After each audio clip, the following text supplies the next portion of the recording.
Bismillahirrahmanirrahim. Assalamualaikum warahmatullahi wabarakatuh. Teman-teman, perkenalkan saya Lila Mulyani. Saya adalah pengajar di Institut Setiami. Saya juga seorang peneliti kuliner dan gastronomi dari Akademi Kuliner Indonesia, sekaligus sebagai sukarelawan sejawat cendekia dari Yayasan Negeri Rempah. Teman-teman, supaya nggak ngantuk nih ya semuanya ya, saya ajak kalian semua jalan-jalan virtual ke Belanda bersama dengan 6 rekan saya di sini. Ada Mas Pati, Mas Bram, Mbak Heni, Mas Unggul, Mbak Kumorati, dan Novna. Pada Desember tahun lalu kami berkesempatan untuk mengunjungi negeri Belanda. Seperti tadi diceritakan oleh Mbak Iwul, salah satu target negara yang akan kami datangi.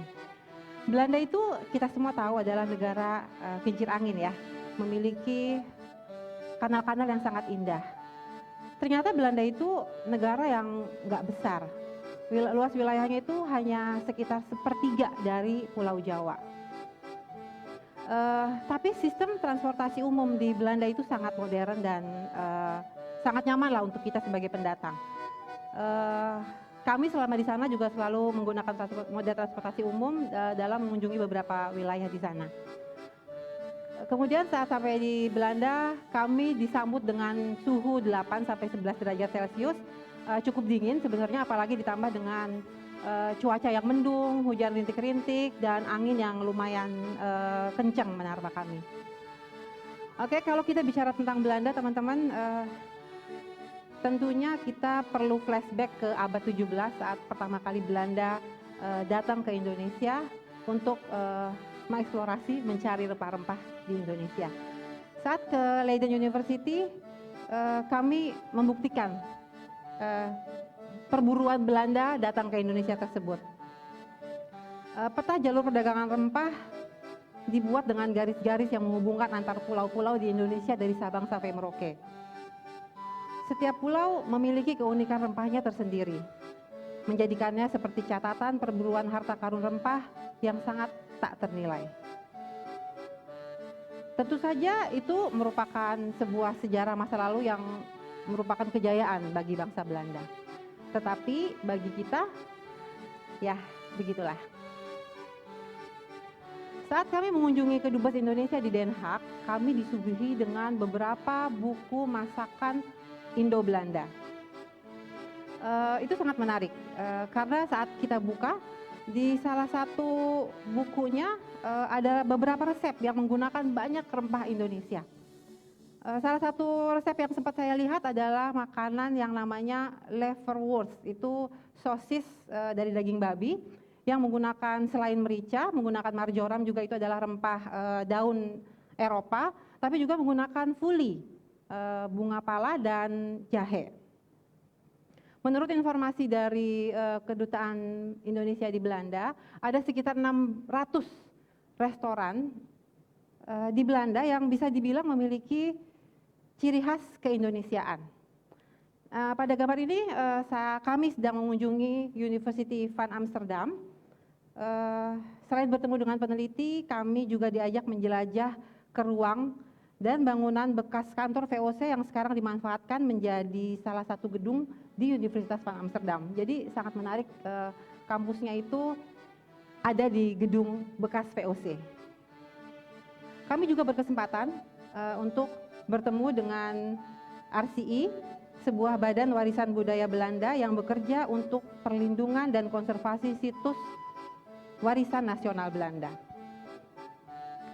Selain melihat langsung peta-peta kuno yang tadi kita sudah lihat, khususnya dari wilayah timur Indonesia, kami juga berkesempatan untuk melihat naskah kuno karya Rumphius yang berisi sekitar 1.200-an jenis tumbuhan yang di dalamnya juga ada rempah-rempah tentunya, yang dicatat oleh Rumphius selama dia berada di Indonesia, terutama di Pulau Ambon dan pulau-pulau sekitarnya, di kota Ambon dan pulau-pulau sekitarnya. Saat berada di University van Amsterdam, kami juga disuguhi satu snack spekulas. Teman-teman pasti mungkin sudah tahu juga, di sini juga cukup populer ya. Itu adalah salah satu bukti yang menandakan bahwa rempah Indonesia itu sangat masuk ke dalam kuliner Belanda, karena dalam kue tersebut banyak rempah yang ada, antara lain adalah kayu manis, cengkeh, pala, jahe, merica, dan kapulaga. Kami mengunjungi 2 museum besar di Belanda, adalah Rijksmuseum dan Tropenmuseum. Keduanya berada di kota Amsterdam. Rijksmuseum itu dulunya berada di Den Haag, kemudian pada tahun 2013 dipindahkan ke Amsterdam Selatan. Kami melihat cukup banyak keterhubungan ya antara Belanda dengan Indonesia melalui lukisan. Ini adalah lukisan penangkapan Pangeran Diponegoro yang digambar oleh seorang pelukis Belanda, tapi digambar melalui sudut pandang Belanda. Kemudian museum yang kedua kami datangi adalah Tropenmuseum. Tropenmuseum itu juga menyimpan jejak kolonialisasi Belanda di Indonesia yang terekam dalam koleksi-koleksinya yang juga berupa artefak-artefak zaman dulu. Di tengah isu dekolonisasi, tentunya kedatangan kami ke Belanda membuka kesempatan bagi mereka untuk lebih memberikan kontribusi bagi hubungan antar budaya pasca kolonisasi. Pertemuan dengan beberapa institusi yang kami datangi selama di Belanda tersebut menghasilkan komitmen kerjasama berupa joint research, joint publication, residensi, studi lanjutan, dan forum ilmiah untuk memperkaya kajian-kajian kedua negara dalam konteks jalur rempah. Namun yang sangat berkesan adalah saat kami mencoba menelusuri jejak bangsa sendiri di Belanda. Saat kami bertemu dengan bangsa Indonesia yang berada di Belanda, entah yang sedang melakukan studi lanjutan atau yang sudah menetap dan tinggal cukup lama di Belanda.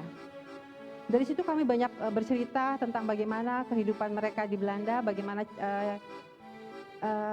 cara hidup, bagaimana makanan yang mereka santap, dan kesempatan untuk mengunjungi beberapa restoran Indonesia di Belanda adalah sebuah pengalaman yang sangat menyenangkan untuk kami. Terima kasih. Assalamualaikum warahmatullahi wabarakatuh.